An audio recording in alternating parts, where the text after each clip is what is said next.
O tema do Dineu hoje é o Espírito da Verdade, os obreiros do Senhor, certo? Então, o Dineu vai fazer uma explanação, certo? Vamos pedir assim que mantenham os microfones desligados, certo? Vão colocando as perguntas no chat, como foi ontem, e ao final a gente vai lendo, eu vou lendo depois para o Dineu e ele vai respondendo, certo? Eu vou colocar um texto que ele pediu durante a explanação dele, para vocês irem acompanhando, certo? Então é isso, certo? Dineu, com você a palavra. Já vou disponibilizar, tá?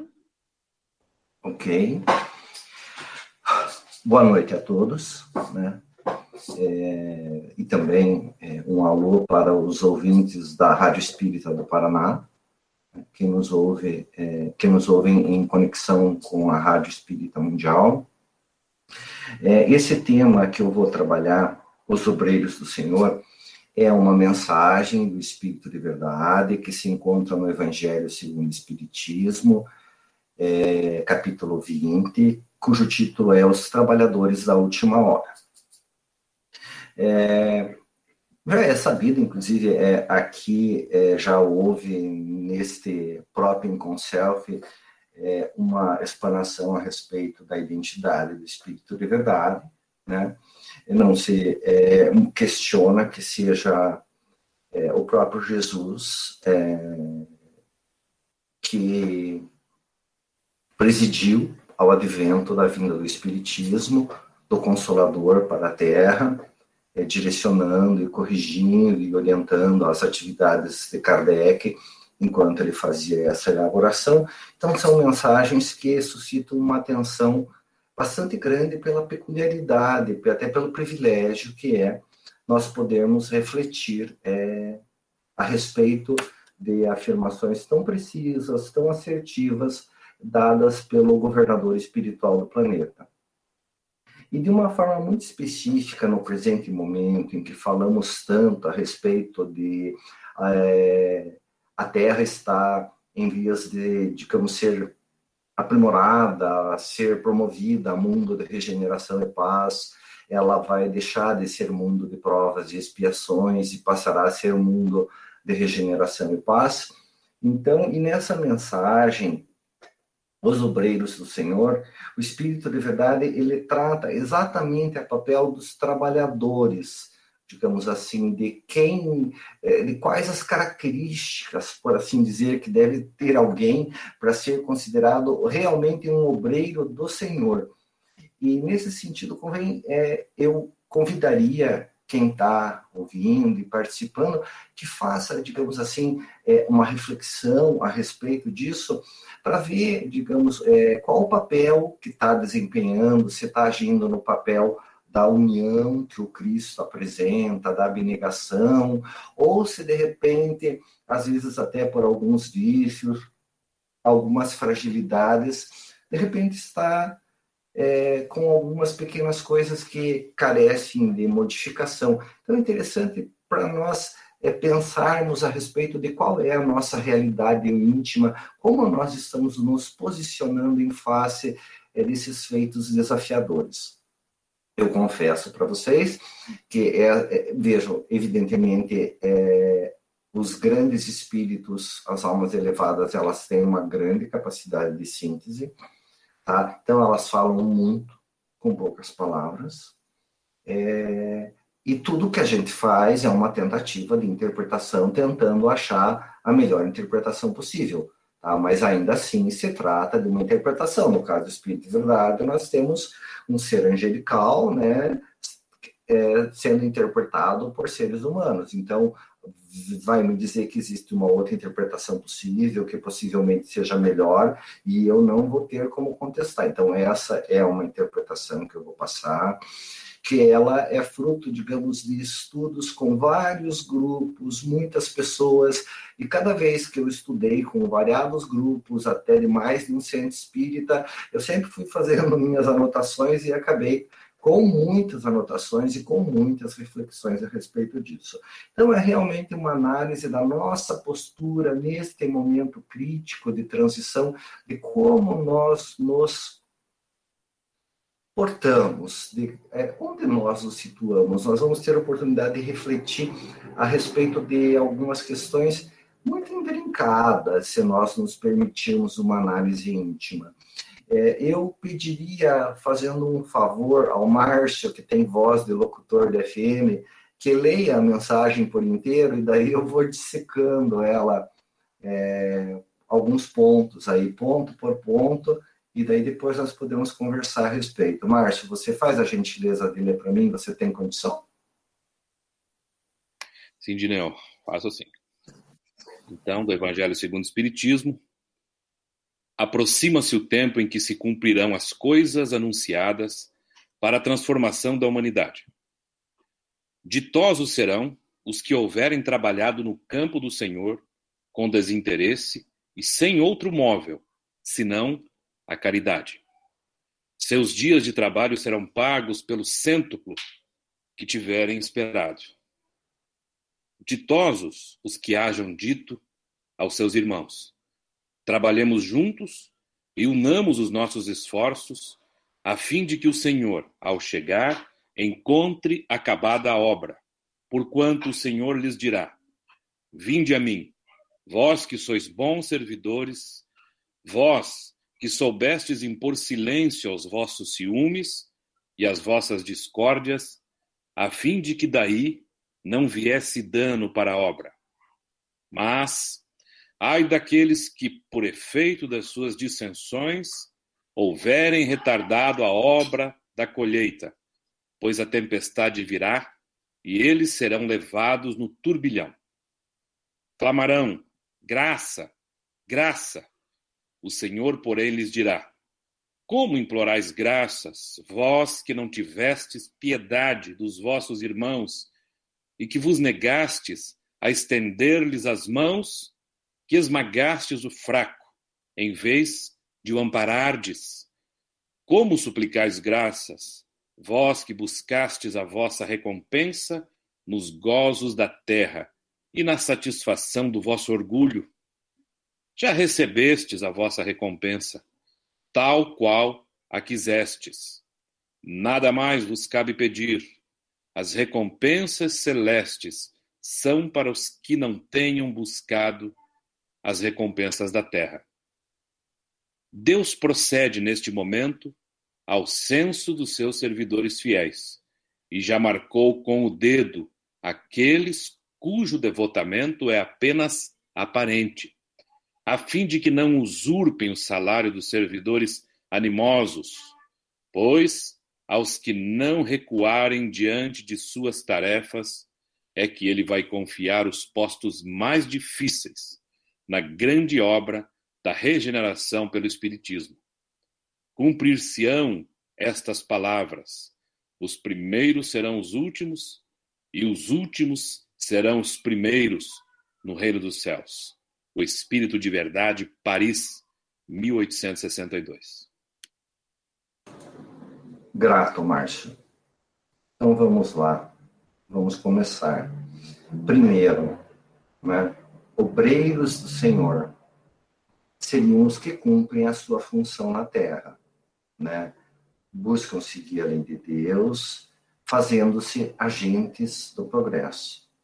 Eles se modificam, eles se melhoram e auxiliam a modificação do mundo. A primeira frase é: aproxima-se o tempo em que se cumprirão as coisas anunciadas para a transformação da humanidade. É interessante anotar que aproxima-se o tempo em que se cumprirão as coisas anunciadas para a transformação da humanidade, não o tempo de transformação da humanidade, tá?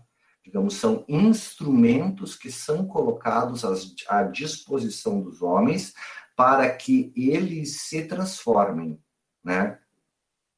Porque, vejam, aproxima-se o tempo. É como se fosse algo marcado no calendário cósmico. Só que, ao mesmo tempo, a humanidade, ela se transforma por obra dos próprios homens, no tempo que eles mesmos elegem. Só que aí nós temos um desígnio divino, tá? Que é a promoção do planeta Terra. É um evento grandioso, tá? É um evento cósmico, tá? Então é um desígnio divino, mas que vai contar com a participação humana para que a hora exata se defina, porque a humanidade pode atrasar ou adiantar um pouco, mas não o tempo. Então, aproxima-se o tempo, ainda não tinha chegado. Então, não, no século XIX. Então, não se anunciava a transformação da humanidade, mas que logo ocorreriam as coisas necessárias, preparatórias para a transformação da humanidade, que são objeto de várias profecias. Então, são ferramentas para a humanidade operar a própria transformação. É o conhecimento renovador, que daí resta colocar em prática. Por exemplo, o retorno do Messias, mediante o Consolador prometido, inaugurou-se uma nova época de progresso ético e moral.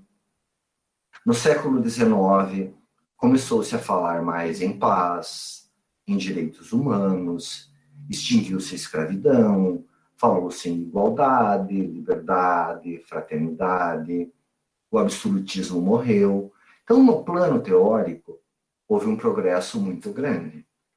Falta a transformação da humanidade, que é colocar em prática as novas ideias que surgiram a partir daquela época. Os instrumentos surgiram na sequência. Deus os forneceu por variados meios, por missionários que fizeram ciência, filosofia, conhecimentos diversos avançados. Agora é o livre-arbítrio, né, para que nós os coloquemos em ação. E essa transformação, ela pode se dar pela espontaneidade da modificação das pessoas. Mas não se resume nisso. Existe também a transmigração de alma entre planetas. É algo meio forçado, porque esperar que a fraternidade e a dignidade empolgassem a todos demoraria tempo demais. Então nós temos um duplo movimento. Os que decidem se transformar ficam, os que não quiserem vão, para não atrapalhar a sociedade melhor que virá. Mas também vêm seres melhorados para auxiliar o progresso. São os missionários. Então surge certo controle no progresso reencarnatórios. Seres violentos, cruéis e egoístas não podem mais renascer. Quem é muito endurecido não encontra espaço para modificação, porque precisa de grandes dores, de grandes traumas que não existem em uma sociedade na qual os direitos humanos imperam, uma sociedade com clima psíquico regenerador, com solidariedade, com fraternidade, que é a característica de um mundo da regeneração e paz. Então não há guerras, misérias, enfermidades muito terríveis, nada do que é necessário para uma alma endurecida ser tocada. A Terra, ela deixará de ser escola adequada para essas almas endurecidas. Ditosos serão os que houverem trabalhado no campo do Senhor com desinteresse e sem outro móvel, senão a caridade. Então, ditosos os que houverem trabalhado no campo do Senhor, ideias modificadoras de liberdade, igualdade, fraternidade, dignidade, os que labutam nessa seara, em sua divulgação e prática, em sua efetiva vivência, serão ditosos. O móvel deve ser a caridade, não propriamente os postulados espíritas. Não importa ser católico, protestante ou materialista, desde que se modifiquem para melhor, vivam caridosamente e auxiliem o progresso. O relevante é viver no bem, ser caridoso e digno. Nada os move senão a caridade. Não é agir para querer ir para nosso lar, para o céu, para o nirvana. Não é para que as próprias ideias vençam. É amar o bem pelo bem, como um ideal, um padrão de conduta inalterável, com desinteresse, abnegação, né? Que é o sacrifício do interesse pessoal pelo bem do próximo, sem pensamento oculto, sem desejo oculto. É o agir incondicional, independentemente do resultado. Não importa quem é o outro, como ele age. Eu sou correto e vivo bem. Amar o próximo, quem quer que ele seja, como haja, porque haja. Eu cumpro o meu dever, porque é o meu dever simplesmente. Quem mede e calcula vantagens é frágil. Seus resultados não aparecem. Se a felicidade almejada não surge, eu perco o ânimo. Eu deixo de acreditar na validade da conduta adequada. Se a corrupção parece vencer, a criatura desiste ou desacredita da honestidade. Não há um problema na conduta interessada. Ela só é muito pouco. Ela não basta para a renovação moral do indivíduo. Só quando supera o interesse como móvel de sua conduta é que se está maduro, no sentido espiritual. É quando o dever surge claro e forte como rota de vida. É quando não mais se desanima com as derrotas do mundo. A fortaleza moral, ela surge justamente e juntamente com o desinteresse. É o que caracteriza a ação propriamente moral, conforme Kant. Salvo engano, isso foi tratado ontem. A criatura interessada, ela sopesa vantagens e desvantagens para eleger sua conduta. Quem tem foco no dever, independentemente do interesse, age corretamente, sem sopesar nada. Até onde eu vou para cumprir o dever? Até que ponto estou disposto a sacrificar o meu interesse moral para agir corretamente?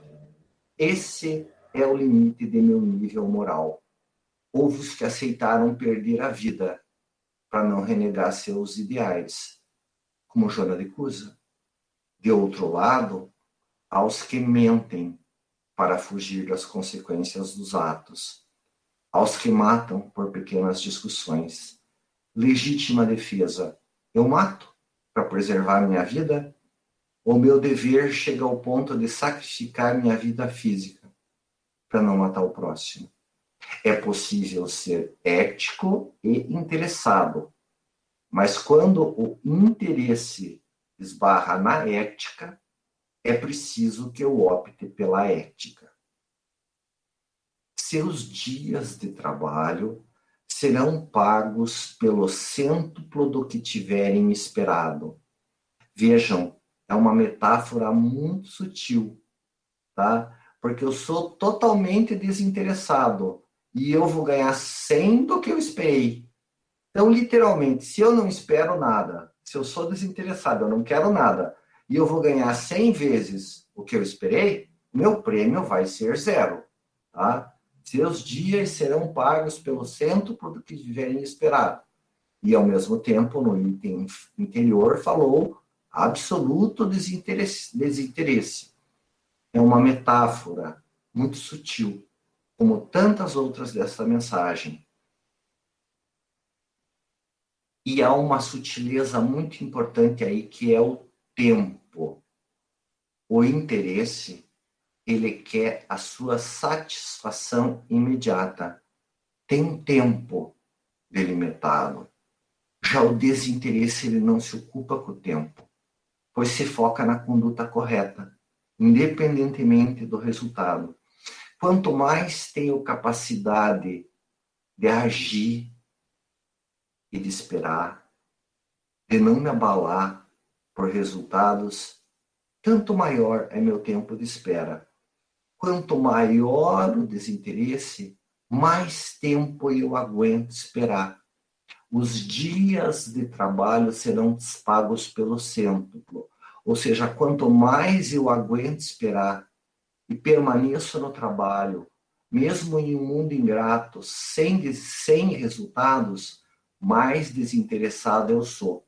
Ganho não pelo resultado do trabalho, mas pelo tempo de espera. Se eu sou capaz de esperar no bem, mesmo sem nenhum resultado em meu favor, sem prerrogativas especiais, é porque eu sou muito desinteressado. O prêmio é de quem cumpre o dever sem pensar em mais nada, na medida exata do desinteresse demonstrado, mas multiplicado ao infinito. Quem tem condições de esperar muito, sem se abalar pelas derrotas mundanas, caminha para a plenitude. Quem desanima, irrita-se, critica os companheiros que falham, que não fazem a parte que lhes cabe, é porque tem interesse. Nem que seja o de ser feliz e de ver a sua específica obra progredir. Tem interesse que o mundo melhore num mundo específico, que os maus sejam degradados. Então não trabalha pelo bem propriamente dito, exclusivamente considerado, mas pelo resultado. O dever precisa ser honesto, ser o norte, ser correto e pronto. É quando se saboreia a ação, o júbilo, o prêmio do servidor é o prazer, é o júbilo de servir. É feliz porque serve, não porque tem vantagens. Ele gosta de servir, ele encontra prazer em ser bom, ser generoso, ser puro. Joana de Ângeles, mentora de Divaldo Franco, afirma: pode-se medir a evolução do ser pelo seu nível de consciência do dever. No Evangelho segundo o Espiritismo consta que o dever é o maior prêmio que a razão confere ao homem. Não da razão, enquanto mera inteligência e conhecimentos, mas enquanto sabedoria. Enquanto o dever não surge forte em mim, eu ainda não desenvolvi a maturidade do senso moral. Lembrando a mensagem do homem de bem, que para mim o núcleo dela é que o homem de bem sempre sacrifica os seus interesses à justiça. É a capacidade de sacrificar os interesses que caracteriza o homem de bem e, consequentemente, o bom obreiro. Ditosos os que hajam dito a seus irmãos: trabalhemos juntos e unamos os nossos esforços, a fim de que o Senhor, ao chegar, encontre acabada a obra. Porquanto o Senhor lhes dirá: vinde a mim, vós que sois bons servidores, vós que soubestes impor silêncio aos vossos ciúmes e às vossas discórdias, a fim de que daí não viesse dano à obra. Muitas vezes nós vemos pessoas com grande potencial de fazer o bem, mas gastam esse potencial discutindo picuinhas, fazendo intrigas, criticando o que os outros estão fazendo. E aqui fica muito claro, entende? Que a divulgação da obra do Senhor é muito mais importante do que as nossas opiniões e as nossas preferências pessoais. Nós devemos buscar a concórdia, porque o cristão tem de ser o sal da terra e a luz do mundo. Se nós não conseguirmos nos entender entre nós, se nós não conseguirmos superar as pequenas divergências de interpretação, os pequenos apegos, como é que nós vamos iluminar um mundo que é composto pela discórdia? Então, merecerão a felicidade os que foram apologistas da união fraterna. E a grande obra é de transformação moral, não física. E essa transformação, ela não é exclusivamente individual, mas coletiva. É preciso se reformar e trabalhar com os outros. É um trabalho coletivo para a transformação coletiva. Perder o hábito da beligerância e aprender a dar as mãos. O ponto fraco de um é o ponto forte do outro. Quando nós começarmos a valorizar o que o outro tem de bem, a aprender com o outro e perder o gosto de tanta crítica, nós estaríamos num caminho mais harmônico. Porque a vida em sociedade é um imperativo da lei moral. Sem vida em conjunto, o amor, que é a essência da lei, perde o sentido. Então, é no convívio que nós nos conquistamos no sentido ético mais profundo. Nós desenvolvemos tolerância, compaixão, fraternidade. É preciso construir uma sociedade moral, unir esforços, tornarmos-nos irmãos. A obra é a regeneração moral da humanidade. Tarefa coletiva. Eu preciso me alegrar com o companheiro que faz um bom trabalho e não permitir que o meu ego faça com que eu procure críticas no trabalho dele para boicotá-lo. E até, digamos que eu encontre alguma coisa, quem não erra, se por acaso não for algo que comprometa a doutrina, né? E mesmo quando comprometa, primeiro eu posso ter um acordo em particular. Não é preciso ter esse gosto de discutir por discutir, esse novo farisaísmo de tentar ficar esmiuçando as obras para tentar ver se alguém errou, em que sentido, esmiuçar todas as palestras de alguém para ver se a pessoa não falou alguma bobagem, né? Lembrando que a virtude da indulgência implica que eu valorize o bem que existe no outro, e não no mal. O Cristo, quando veio, ele encontrou a obra por fazer. Agora nós temos todos os conhecimentos e não precisamos de ensinamentos novos de quem indique o caminho. Ele não precisa retornar, a não ser pelas vias internas do coração. A mensagem cristã foi parcialmente pervertida, mas ela foi recuperada pelo Espiritismo, que esclareceu muitos aspectos do cristianismo primitivo e os reviveu. Inclusive, principalmente, dá para citar as manifestações dos espíritos. Então, nós temos todos os instrumentos de modo extremamente claro para que demos as mãos e, junto com o semelhante, em sentimento fraterno, não é uma competição. Cada um faz a sua parte e todos juntos somos fortes. Com isso, construímos um novo mundo.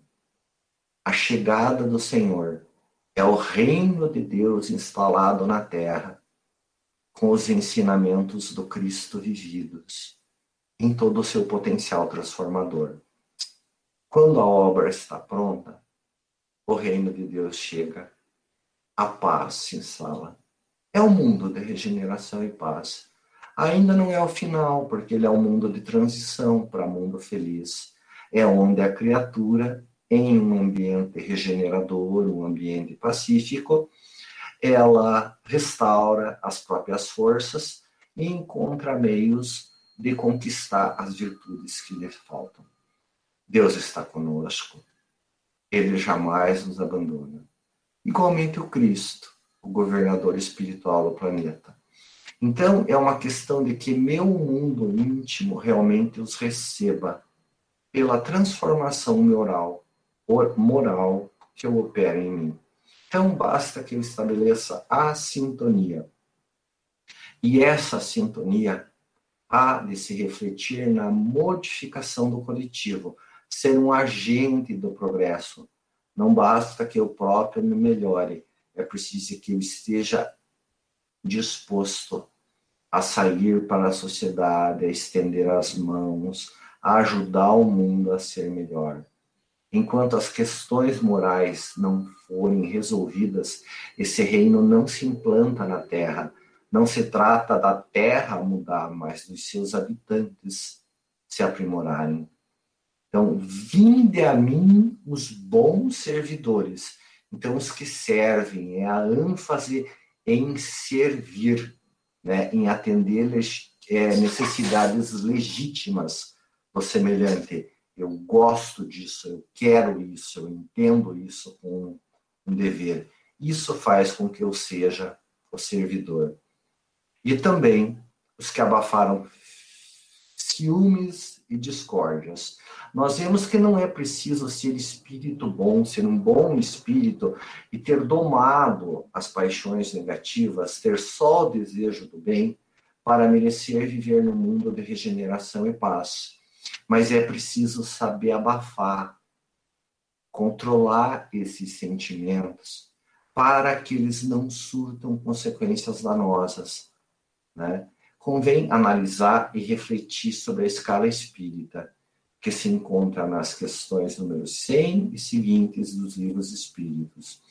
Os espíritos dos níveis mais baixos, eles não são admitidos em mundo de regeneração e paz. Não é um mundo de anjos, tanto que no Evangelho segundo o Espiritismo fala que espíritos que ainda têm o que expiar, mas não expiações muito dolorosas, muito grosseiras. Se você tem o que expiar, você ainda tem vícios, mas você tem boa vontade, você está num esforço sincero em ser melhor.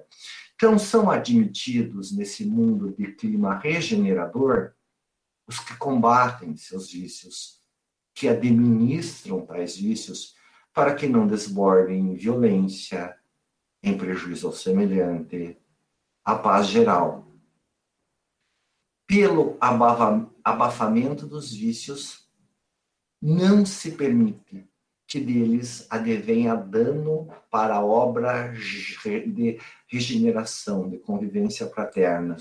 Então, se eu tenho um gosto por discutir demais, por brigar demais, por impor demais a minha vontade, que eu me conscientizo disso e para que, digamos assim, desses vícios eu não permita que surja dano à obra do Criador, à obra do Cristo, de construir um ambiente pacífico, que eu saiba calar o que em mim ainda existe de desagradável e faça um esforço sincero em ser um fator de união, um fator de paz, onde quer que eu me movimente. Mas ai daqueles que, por efeitos de suas dissensões, houverem retardado a hora da colheita, pois a tempestade virá e eles serão levados no turbilhão. Clamarão, graça, graça.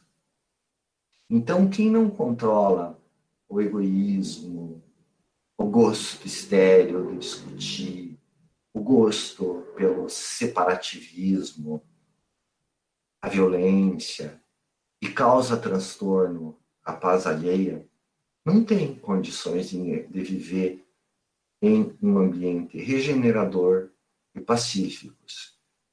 Tem um ditado bíblico que os escândalos são necessários, mas ai de um escandaloso.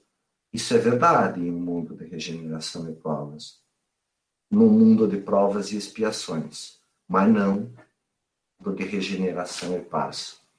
Quando uma grande quantidade de espíritos muda o seu padrão moral, eles não conseguem ministrar as lições duras necessárias aos mais endurecidos. Estes precisam de contendas duras, de dores graves, para burilar o seu íntimo. Caso ao contrário, a passagem de Jesus, seu magnífico amor, Tudo isso teria transformado de plano a humanidade toda. Algumas almas endurecidas precisam de graves dores. Elas precisam viver em um mundo condizente com suas necessidades. Os métodos de ensino variam conforme o nível evolutivo dos alunos. O próprio Jesus disse: não jogar pérolas aos porcos. Então, os planetas de provas e expiações, eles devem ser semelhantes a penitenciárias cósmicas, como deveriam ser as da Terra. ênfase na educação. Um outro termo aqui utilizado pelo Espírito de Verdade: clamarão graça a graça. A doutrina da graça é uma doutrina religiosa bem antiga e importante, de que a salvação é uma graça divina, um favor inesperado que Deus concede independentemente do mérito. Ela consta da doutrina de Martinho Lutero. Então, no último momento, bastaria clamar graça. Só que essa saída rápida pela direita, ela simplesmente não existe. Daí diz: buscastes a vossa recompensa nos gozos da terra e na satisfação do orgulho. Então, não viveu moralmente, viveu só o seu interesse. O Senhor, porém, lhes dirá: como implorais graça, vós que não tivestes piedade dos vossos irmãos e que vos negastes a estender-lhes as mãos, que esmagastes o fraco, em vez de o amparardes. Como suplicais graça, vós que buscastes a vossa recompensa nos gozos da terra e na satisfação do vosso orgulho? Já recebestes a recompensa, tal qual a quisestes. Então vejam, no pleno exercício do livre-arbítrio, que deve ser respeitado, tanto na ação quanto na consequência, buscaram a recompensa do modo como a quiseram. Deus é justo. A criatura quis determinada recompensa, a da impiedade, do gozo das paixões, do egoísmo, das dissensões, venceu todos os debates, tornou-se um contendor temido. Quis e conseguiu. Tudo está certo. Se já foi recompensado como quis, nada mais pode pedir. Quem não sabe amar não pode ficar em um mundo no qual o amor fraterno será a regra. Ele não vai estar no seu elemento. Daí o Espírito de Verdade segue. Nada mais vos cabe pedir. As recompensas celestes são para os que não têm buscado as recompensas celestes. As recompensas celestes não são as do interesse, do egoísmo, da agressão, da discussão estéril e da supremacia. Elas consistem basicamente na paz da consciência, no silêncio de um íntimo pacificado pelo dever cumprido. E o Espírito de Verdade prossegue.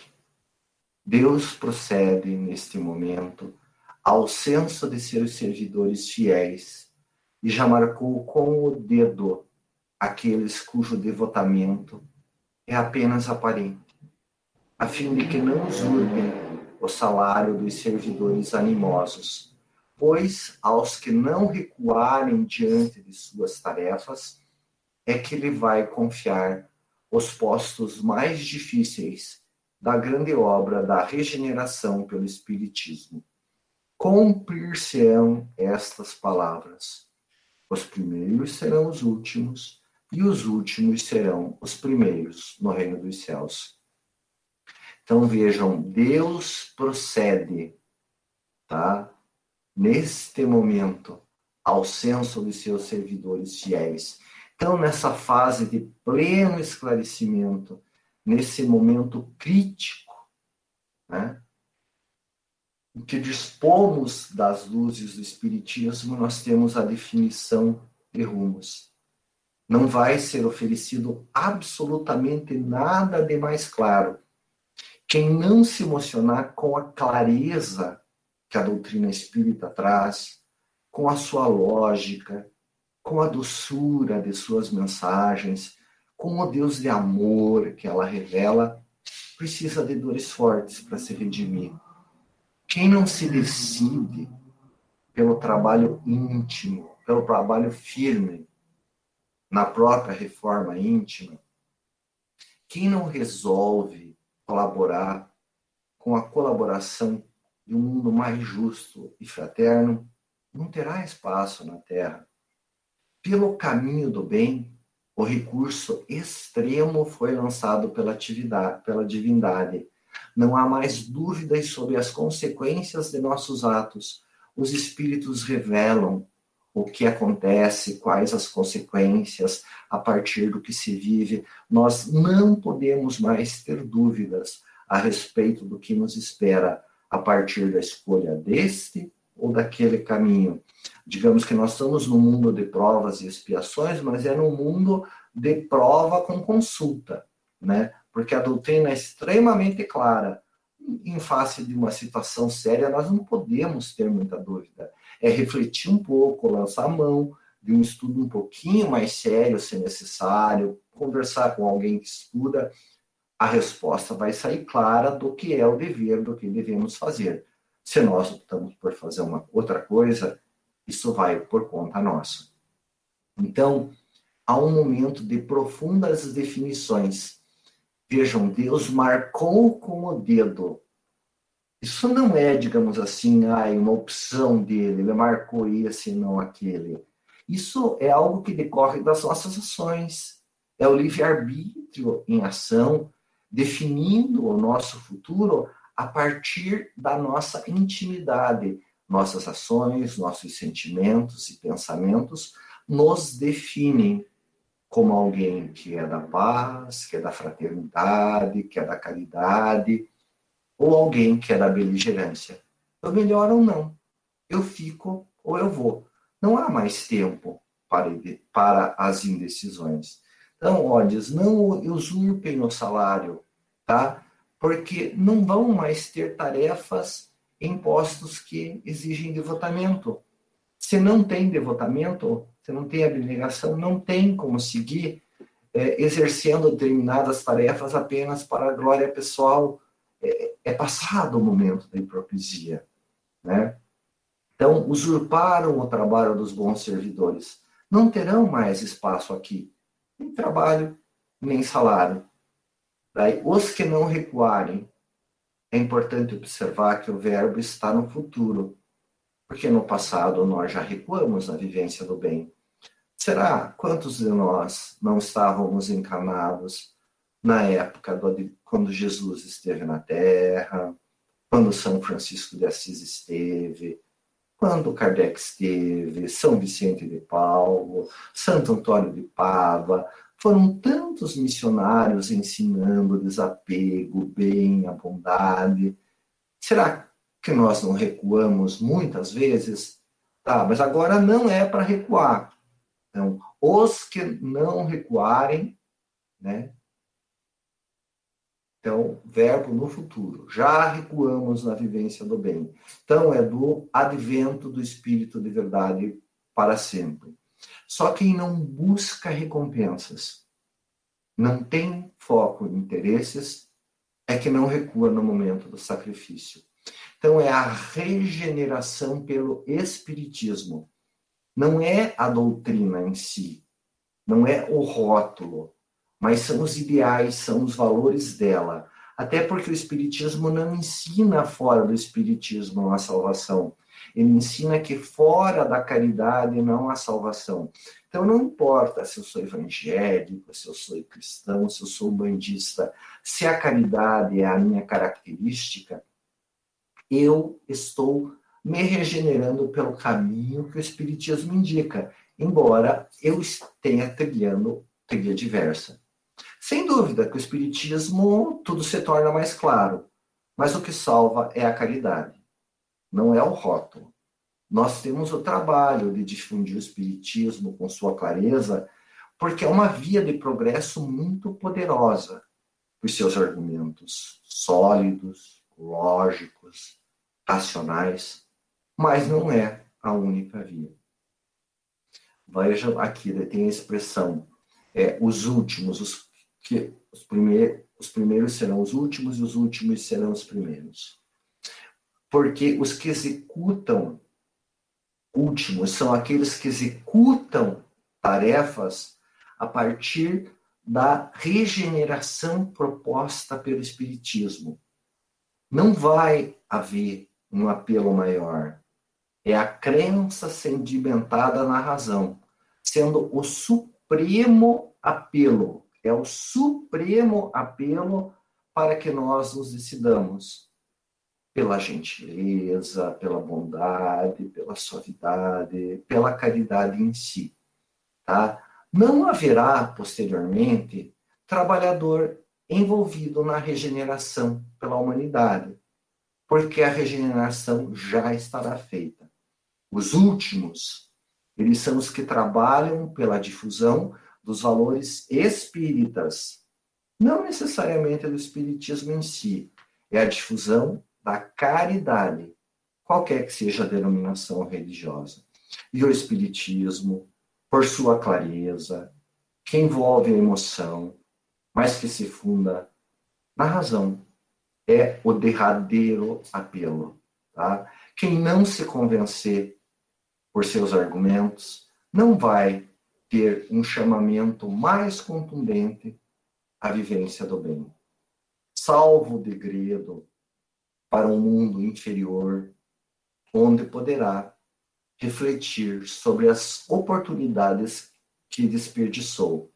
Afinal, a regeneração, ela está em vias de efetuar, né? Já é algo que está em ação, é um grande movimento cósmico. E, nesse sentido, os últimos trabalhadores da era de provas e expiações, eles serão os primeiros da era de regeneração e paz. Tá? Bom, amigos, era isso.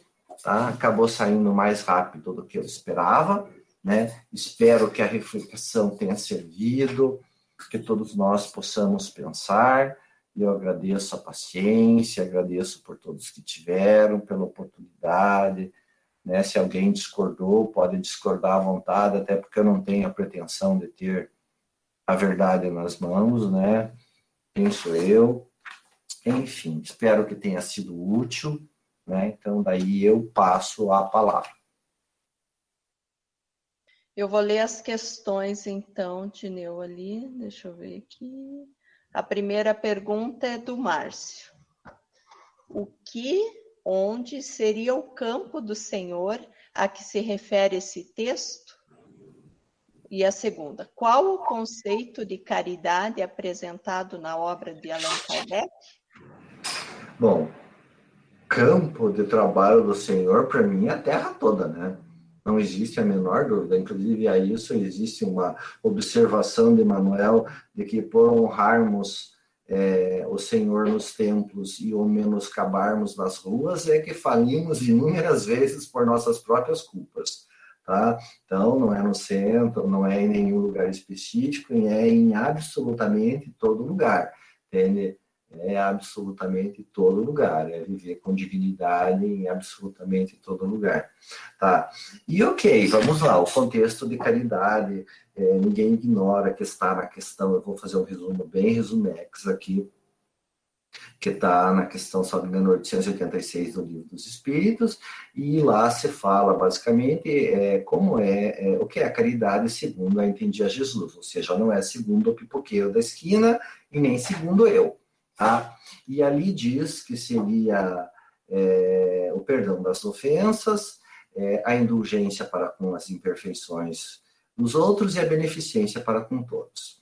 Tá? E existe um estudo do Cosme a respeito do assunto, que é muito conhecido, que é muito interessante, e que ele diz que esse conceito envolve as três grandes potências ou faculdades da alma, que seria sentir, refletir e agir, ou vontade, por assim dizer, tá? Então, o que seria o perdão? O perdão seria a capacidade de sentir, tá? O que seria o perdão? Seria eu sentir perdoando. Digamos, seriam as três formas esse conceito envolve as três formas de interação que eu posso ter com o meu semelhante. Se alguém tem uma ação errada comigo, o meu primeiro impacto é como aquilo me atinge. Alguém é grosseiro, alguém comete uma injustiça, alguém age errado comigo. O primeiro é aquele impacto, é como eu sinto, tá? Então, a primeira, digamos, grande potência da alma seria o sentimento, é como eu sinto. E a proposta espírita é que eu sinta perdoando, tá? É como um filtro que eu coloco no coração e que impede que a mágoa, que o desequilíbrio, que a dor que há no mundo penetrem no meu mundo íntimo. Então, com o perdão, eu evito que o mal penetre no meu coração. Só que, em face de um agir errado, digamos, a minha percepção, ela não se resume a esse primeiro sentimento. Depois eu vou refletir, vou processar, que entraria a reflexão. E daí, a reflexão, ela propõe a indulgência, que é uma valorização do bem em vez do mal. Então, em que eu encontro desculpas sérias para o que aquela pessoa fez, que eu valorize as virtudes dela em vez do mal. Eu penso, é meu amigo e me tratou bem a vida inteira. E um dia agiu equivocadamente. Tá? O que é mais importante? A gentileza de uma vida inteira, a amizade de uma vida inteira, ou um dia em que a pessoa estava infeliz? Ou, de repente, a pessoa tem variadas virtudes e tem um defeito. O que é mais importante? É o defeito, um defeito, ou 20 virtudes? Então, é uma opção pelo bem que existe no próximo. É fazer um juízo suave sobre o meu semelhante. Então, reparemos que, pelo perdão, eu impeço que o mal entre no meu mundo íntimo por esse filtro no meu coração. Eu sinto perdoando. Pela reflexão na indulgência, eu reflito valorizando o bem em vez do mal. Primeiro, eu não deixei que o mal entrasse. Depois, ao me defrontar com o bem e o mal, eu valorizo o bem em meu íntimo e procuro ver o bem naquela pessoa. Tá? E, por último, digamos, eu recebi a ação, eu refleti, e agora eu vou devolver, porque é um movimento de processamento. Por último, se coloca a beneficência, a benevolência, que é o fazer todo o bem possível. Então, a caridade que o Espiritismo nos recomenda é uma opção declarada pelo bem. Sentir perdoando, refletir com indulgência e agir com benevolência. Então, a minha opção é sempre pelo perdão, pelo bem, ao me relacionar com o semelhante. Outra pergunta do Márcio. Quando a Terra será considerada um planeta regenerado, dado que estamos em cursos no momento em que coisas estão acontecendo para a transformação da humanidade? Quando eu acho meio difícil de precisar. Até porque o livre-arbítrio dos homens interfere em alguma medida, é um desígnio cósmico, irá ocorrer. E a respeito disso, eu lembro duas coisas. Né? No Livro dos Médiuns, disse que espíritos sérios evitam previsão com data certa.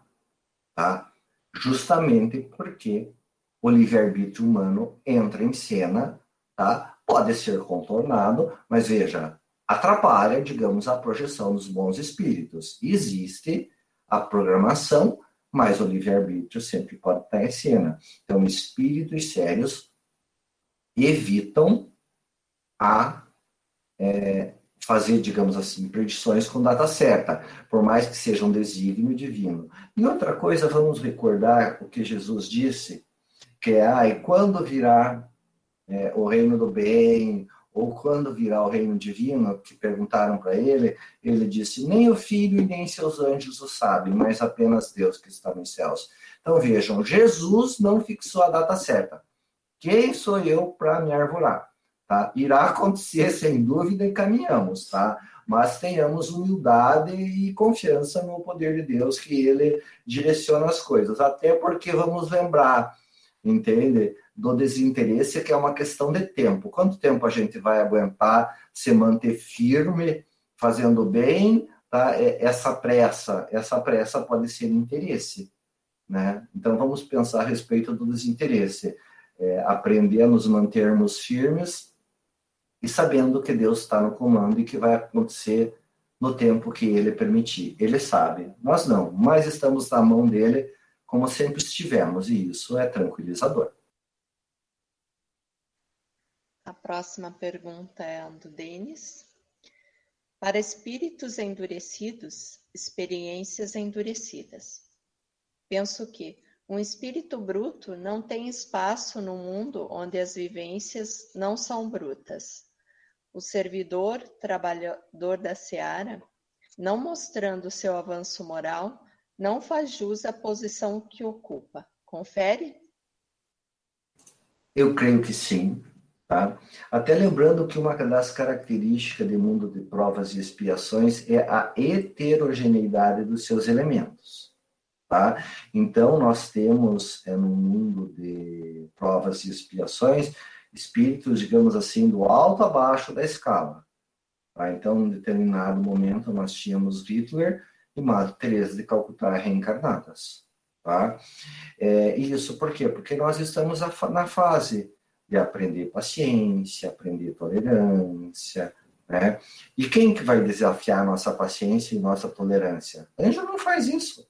Anjo não testa a paciência de absolutamente ninguém, tá? Então, nós estamos numa fase em que nós convivemos, digamos, com pessoas difíceis, e a minha fragilidade é a tua facilidade e vice-versa, então nós vamos aprendendo juntos. Só que na medida em que se tornar um mundo de regeneração e paz, o clima precisa se tornar regenerador e pacífico.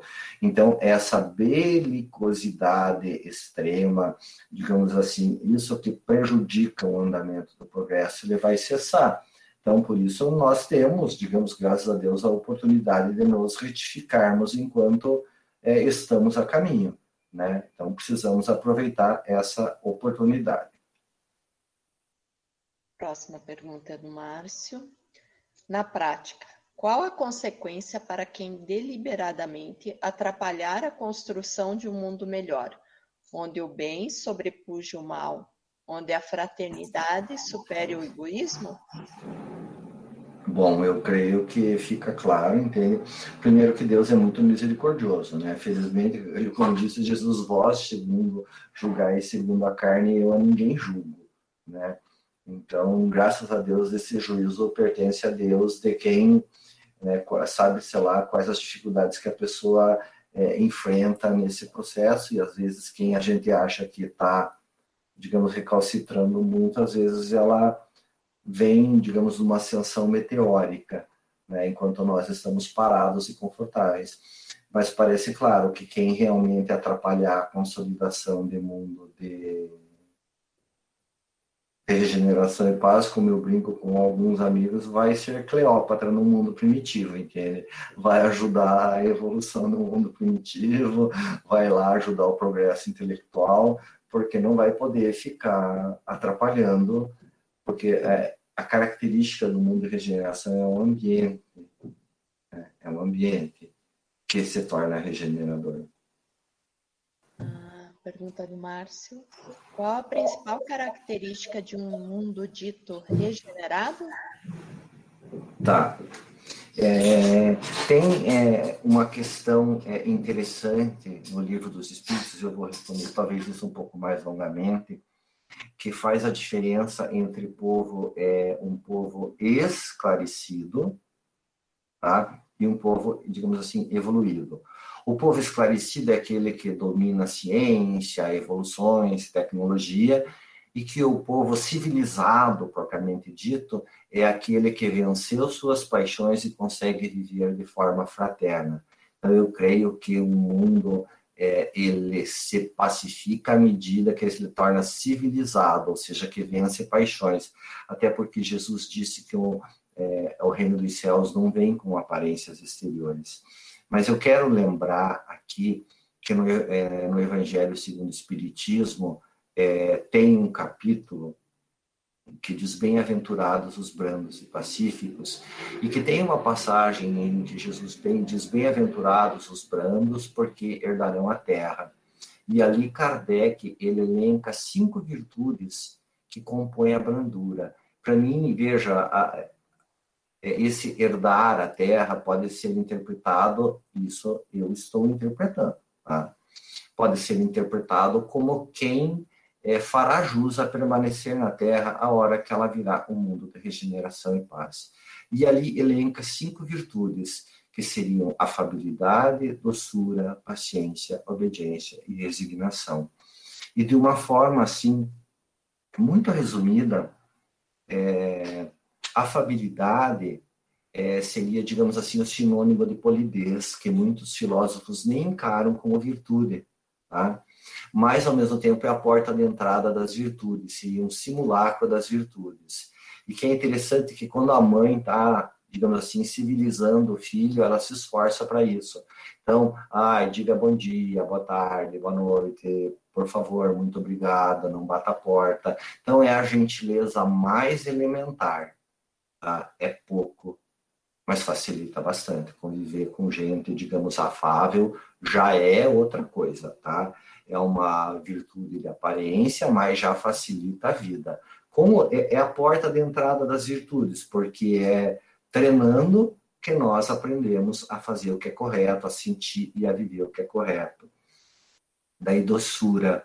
Tem uma frase que resume, digamos assim, o homem doce, e diz que o homem doce não corta quando pode desatar. Porque quando você tem um problema de relacionamento, digamos assim, digamos que você tenha um laço para resolver, a forma mais fácil de resolver é passando a tesoura, mas é também a forma mais traumática. Ao passo que a doçura, digamos assim, ela não corta, tá? Ela não corta se ela pode desvencilhar. Não corta se pode desatar. Porque quando se trata de desatar, você precisa perder tempo com aquilo, sabe? Para resolver a situação. Então, esse gastar tempo para não ofender, para magoar, essa recusa em ser causa da dor ou do aumento da dor do semelhante é a virtude da doçura. Então, na doçura, veja, nós temos já pessoas afáveis, que são educadas, que não aumentam e nem causam a dor do outro, como podem evitar. Então, afabilidade, doçura, paciência. Paciência poderia ser dito assim muito rapidamente, seria a tolerância esclarecida, tá? Não é que você ache tudo que o outro faz legal, mas é esclarecido e é fruto do amor, tá? Que por vezes chega a escolher a energia para esclarecer a incompreensão, mas sempre com suavidade, ou seja, você vê que o outro está errado, quando necessário, você, digamos assim, enfrenta a situação e corrige, mas sempre sabendo que o próximo é um semelhante, que é igual a você, que erra. Então, também tem um cuidado com o outro, não é uma conivência com o outro, mas é um jeito de tratar quem erra, que não se coloca em posição de superioridade e que ainda o continua respeitando e amando, tá? Daí vem obediência, que queira ou não, todos nós estamos obedecendo alguma coisa, sejam os instintos inferiores, sejam as convenções sociais, e a proposta espírita, que é essa obediência, seja a nossa submissão aos deveres que a vida apresenta. Então, é você ser leal, é você ser ético, ser pontual, ser bom pai, ser boa mãe. A obediência é você cumprir os seus deveres, é você ser um ser humano confiável. E, finalmente, a resignação, que é você, digamos assim, que é o consentimento do coração, tá? Porque muitas vezes você cumpre o dever, mas de má vontade. Por exemplo, você tem um parente doente que precisa ficar na tua casa. Uma coisa é você recebê-lo assim de cara, ai meu Deus, entende? E fica claro que ele é pesado para você. E outra é quando você cumpre o teu dever com doçura, entende? Que você coloca um toque de amor no cumprimento do dever. É o dever cumprido com doçura. Então nós vamos pensar que viver num mundo assim não é um mundo de anjos, não são virtudes assim angélicas, transcendentais, como a resignação, como caridade, como abnegação, mas se você viver num mundo onde todas as pessoas tenham afabilidade, doçura, paciência, obediência e resignação, já deve ser muito bom. Tá? Então eu creio que é isso que compõe, digamos assim, o ambiente regenerador, que faz com que a gente se prepare para consolidar outras virtudes mais transcendentes. Ainda o Márcio, os espíritos puros que já progrediram até a perfeição ainda precisam reencarnar, seja na Terra ou em outros mundos habitados? Pois é, Márcio, vamos lá então, né? Que isso é uma preciosidade, é uma especialidade muito grande, né? Porque reencarnar é você ser rematriculado no curso, né? Então é isso que até espírito bom você reencarna, porque mesmo os espíritos bons eles precisam passar por provas porque estão aprendendo. Então, desde que você sai como espírito simples e ignorante, depois espírito imperfeito, bom espírito, você reencarna porque você está no curso. Já os espíritos puros simplesmente encarnam, porque eles não estão mais no curso, tá? Então Jesus resolveu encarnar por imenso amor a nós. Não estava em prova, nem em expiação, né? Exclusivamente numa missão grandiosa, tá? Porque enquanto você está nesse processo de reencarnação, ao menos prova você está fazendo, porque se você é bom espírito, por mais que você seja um espírito bom, superior, que é aquele último lá na escala espírita, antes de espírito puro, você ainda está aprendendo. Então você ainda está reencarnando, ainda está fazendo o curso. Já quando vira espírito puro, você já não está mais no curso. Você não reencarna, você é mestre, né? Como Jesus diz, chamais-me mestre, dizei o bem, pois eu sou. Então não tem mais que reencarnar. Mas encarna, por muita misericórdia, quando quer. Gentil Cabreira. Os espíritos que forem exilados, mas não têm em sua essência o mal endurecido, deverão continuar sua evolução em outro mundo equivalente à Terra e não em um mundo primitivo? Confere?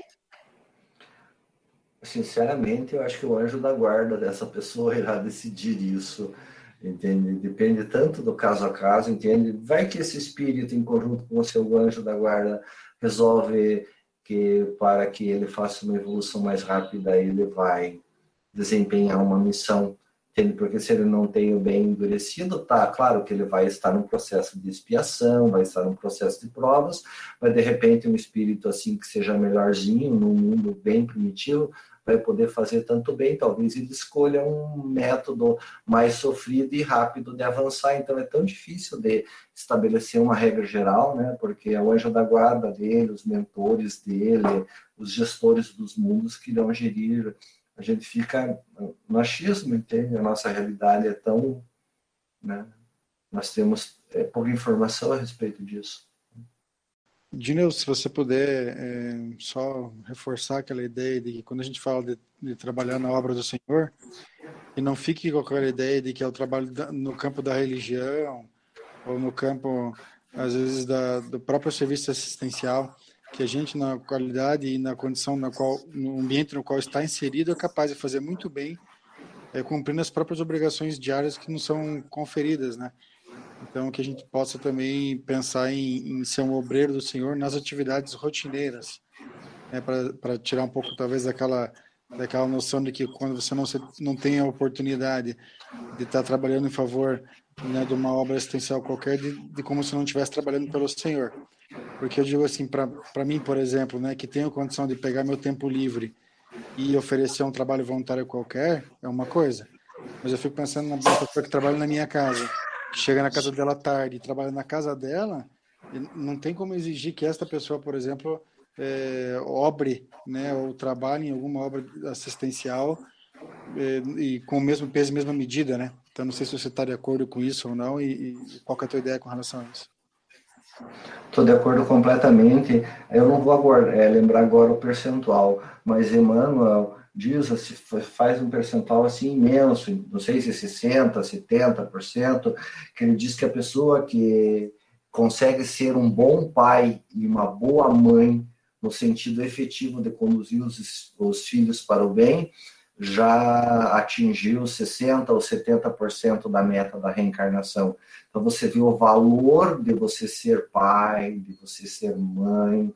Nós pensamos agora nos médicos, nos enfermeiros, em todo esse pessoal que está envolvido no cuidado aos doentes, que estão arriscando a própria vida, porque existem formas, você pode fazer a mesma forma de trabalho, lembrando, né, até aquela diferença entre obediência e resignação, né? Eles podem fazer o trabalho deles de uma forma exclusivamente cumprindo o dever, entende? Profissional, pode ser até, digamos assim, meio seco, entende? Rápido, direto, objetivo, ou pode ter um toque a mais de humanidade, um carinho, um entendimento a quem sofre. É só você padecer de uma enfermidade séria e ser atendido por um profissional que te trata com um carinho maior, que você vê como aquilo faz diferença. Tem coisas que só vivendo.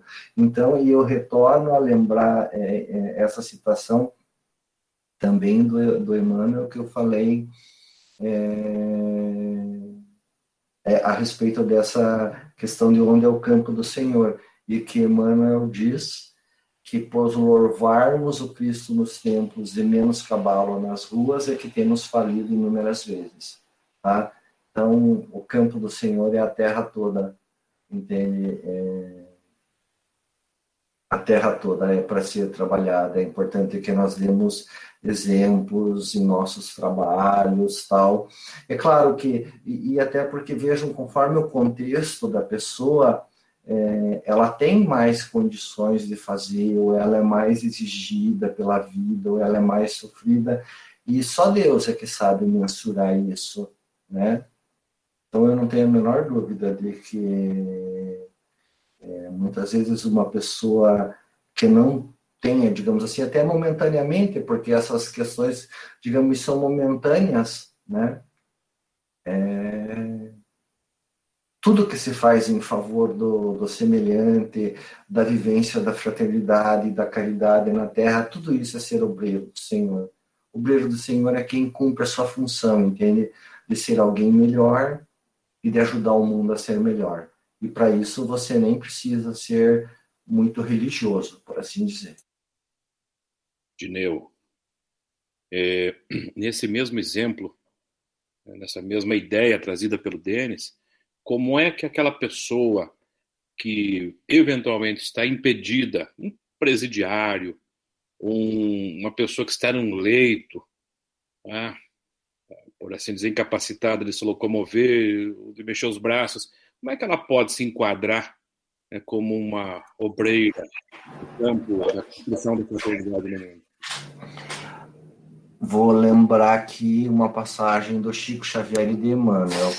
Quando o Chico estava bem velhinho, ali, beirando os 100 anos, ele disse: Emmanuel, eu já não consigo levantar, não consigo me mexer direito, estou cego, não consigo fazer mais nada, meu corpo está tão imprestável, né? Porque quando que vocês pretendem me levar? Ele disse: Chico, Nem pense nisso. Enquanto você puder fazer uma oração pelo semelhante, você vai estar sendo útil na carne.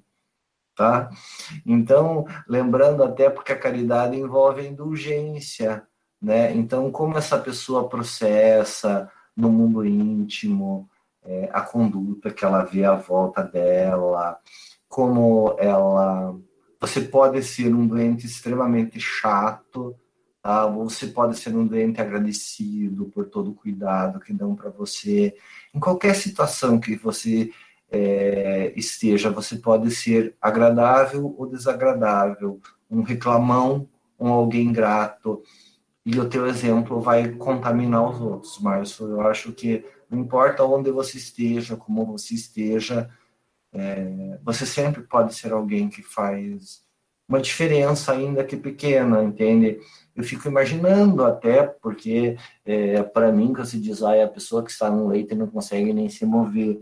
Eu fico pensando que para mim cada um dá as provas conforme as forças.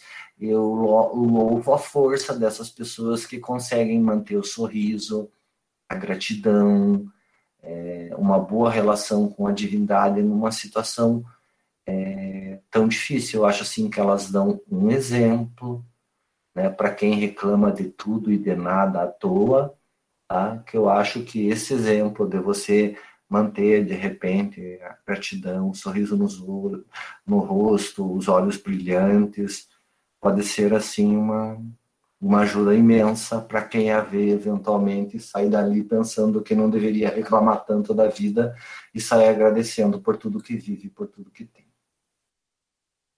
Dineu, já que o pessoal de Lisboa não quer perguntar, é... deixando lá com a irmã. Dineu, você, pegando exatamente uma questão que o Armando ontem e a Alexandra apresentaram para o Cosme, né, a respeito da imortalidade da alma, você acha que sem a consolidação, a convicção na imortalidade da alma, é possível sustentar essa vontade firme a que você se refere aí? Acho que o materialismo consegue garantir esse nível de desinteresse, de resignação em face das provas, em face das dores. Como é que você vê? Olha, Márcio, eu acho que só em situações muito excepcionais, pessoas muito fortes, porque uma coisa é você manter, digamos, a conduta decente enquanto as coisas estão indo mais ou menos legais para o seu lado. Agora, em face de situações muito duras, muito adversas, enfermidades muito dolorosas, muito, como é que se diz, muito alongadas no tempo, eu penso que a crença na imortalidade da alma, num Deus que está cuidando, que sabe o momento, você saber as consequências do suicídio, você saber que existe uma finalidade para aquilo, que você mesmo escolheu no plano espiritual, viver aquilo, te dá uma força diferente. Eu não duvido que um ou outro ser de uma força moral incomum consiga, tá? Mas eu fico pensando assim, na média da humanidade, a gente sempre deve pensar no grosso da humanidade. Eu acho que pro grosso da humanidade é a crença em Deus, até porque, veja, a adoração é uma das leis naturais da vida e é a primeira lei da vida. Ou seja, você ter uma relação boa com o divino é o que sustenta uma vivência espiritual equilibrada, uma evolução equilibrada. Então, para mim, eu diria que só a título assim de exceção, alguém muito forte para manter um padrão assim muito ilibado e que veja que seja estribado no agir pelo bem e não pelo orgulho, pela coisa de se mostrar forte, de não vacilar, que seja realmente uma obediência a Deus, tal, só como uma coisa assim muito excepcional, tá? a regra absurdamente geral que faz uma diferença louca, tá? A crença em Deus. E você ser ciente de que você é uma alma imortal, herdeiro de si mesmo, que existe uma razão para você estar vivendo aquilo, e não só uma razão, porque se você diz só uma razão, fica parecendo que a lei divina é punição, quando a lei divina visa a nossa felicidade.